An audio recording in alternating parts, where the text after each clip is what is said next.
بسم اللہ الرحمن الرحیم۔ السلام علیکم ورحمۃ اللہ۔ جن ناظرین نے ابھی تک جویریہ وائس کو سبسکرائب نہیں کیا ان سے گزارش ہے کہ ہمارے چینل کو سبسکرائب کیجئے، لائک کا بٹن دبائیں اور کمنٹس باکس میں اپنے کمنٹ سے ہمیں آگاہ کریں۔ بسم اللہ الرحمن الرحیم۔ حضرت عمر رضی اللہ تعالیٰ عنہ ایسے امیر المومنین اور حکمران تھے جو اپنی غلطی کو غلطی سمجھتے تھے۔ حضرت عمر رضی اللہ تعالیٰ عنہ نے کبھی کوئی خواہش نہیں کی تھی، لیکن مچھلی کھانے کو دل چاہا تو آپ نے اپنے وفادار غلام جس کا نام یرکا تھا فرمایا کہ میرا مچھلی کھانے کو دل کر رہا ہے، لیکن مسئلہ یہ ہے 8 میل دور جانا پڑے گا مچھلی لینے کے لیے اور 8 میل آنا پڑے گا مچھلی لے کے، رہنے دو کھاتے ہی نہیں، ایک چھوٹی سی خواہش کے لیے اپنے آپ کو اتنی مشقت میں ڈالنا۔ حضرت عمر رضی اللہ تعالیٰ عنہ نے کہا 8 میل جانا اور 8 میل آنا میری مچھلی کے لیے چھوڑو پڑے، ہاں اگر قریب سے ملتی تو اور بات تھی۔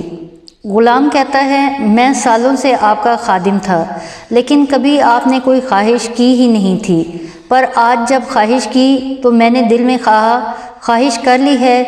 کی بھی پہلی دفعہ، اب ایسا ہو سکتا تھا بھلا کہ حضرت عمر رضی اللہ تعالیٰ عنہ کی کوئی خواہش ہو اور میں پوری نہ کروں۔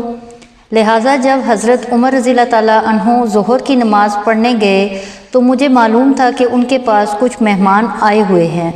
عصر کی نماز ان کی مسجد میں ہی ہو جائے گی۔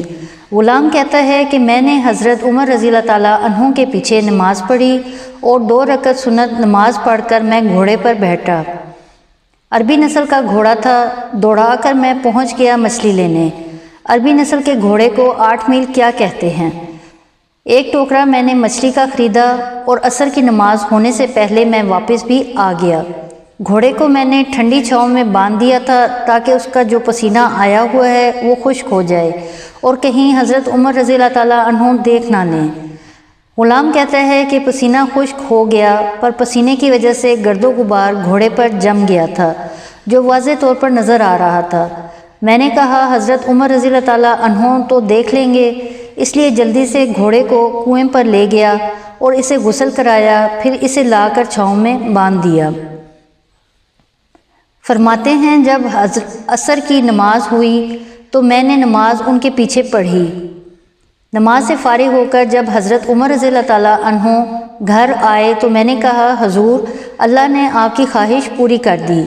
مچھلی کا بندوبست ہو گیا ہے، بس تھوڑی دیر میں پکا کر پیش کرتا ہوں۔ کہتا ہے میں نے یہ الفاظ کہے تو جناب عمر رضی اللہ تعالیٰ عنہ اٹھے اور گھوڑے کے پاس چلے گئے، گھوڑے کی پشت پر ہاتھ پھیرا، اس کی ٹانگوں پر ہاتھ پھیرا اور اس کے کانوں کے پاس گئے، گھوڑے کا ایک کان اٹھایا اور کہنے لگے یرکا تو نے سارا گھوڑا دھو دیا لیکن کانوں کے پیچھے سے پسینہ صاف کرنا تجھے یاد ہی نہ رہا، یہاں تو نے پانی نہیں ڈالا، تو بھول گیا تھا کیا؟ اور پھر حضرت عمر رضی اللہ تعالیٰ عنہ گھٹنوں کے بل زمین پر بیٹھ گئے اور کہنے لگے او یار یرکا ادھر آ، تیری وفا میں مجھے کوئی شک نہیں اور میں کوئی زیادہ نیک آدمی نہیں ہوں، کوئی پرہیزگار نہیں ہوں، میں تو دعائیں مانگتا ہوں اللہ میری نیکیاں اور برائیاں برابر کر کے مجھے معاف کر دے،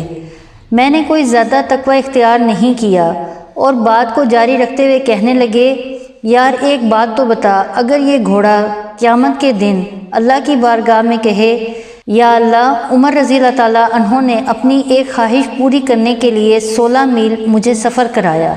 اے اللہ میں جانور تھا، بے زبان تھا، یہ میری غلطی، اور 16 میل کا سفر ایک خواہش پوری کرنے کے لیے، تو پھر یرکا تو بتا میرے جیسا کمزور وجود کا آدمی مالک کے حضور گھوڑے کے سوال کا کیسے جواب دے گا؟ یرکا کہتا ہے میں اپنے باپ کے فوت ہونے پر اتنا نہیں رویا جتنا آج رویا، میں تڑپ اٹھا کہ حضور یہ والی سوچ۔ غلام رونے لگا، جناب عمر رضی اللہ تعالیٰ عنہ کہنے لگے اب اس طرح کے گھوڑے کو تھوڑا چارہ اضافی ڈال اور یہ جو مچھلی لے کر آیا ہے اسے مدینے کے غریب گھروں میں دے دے اور انہیں یہ مچھلی دے کر کہنا کہ تیری بخشش کی بھی دعا کریں اور عمر کی معافی کی بھی دعا کریں۔ سبحان اللہ۔ ناظرین ویڈیو دیکھنے کا شکریہ، اگر آپ نے چینل سبسکرائب نہیں کیا تو ابھی سبسکرائب کر لیں، گھنٹی کا بٹن بھی دبا دیں، ہمیں اپنی قیمتی آراء سے آگاہ کریں تاکہ ہم مزید اچھی ویڈیوز بنا سکیں۔ بہت شکریہ، جزاک اللہ خیر۔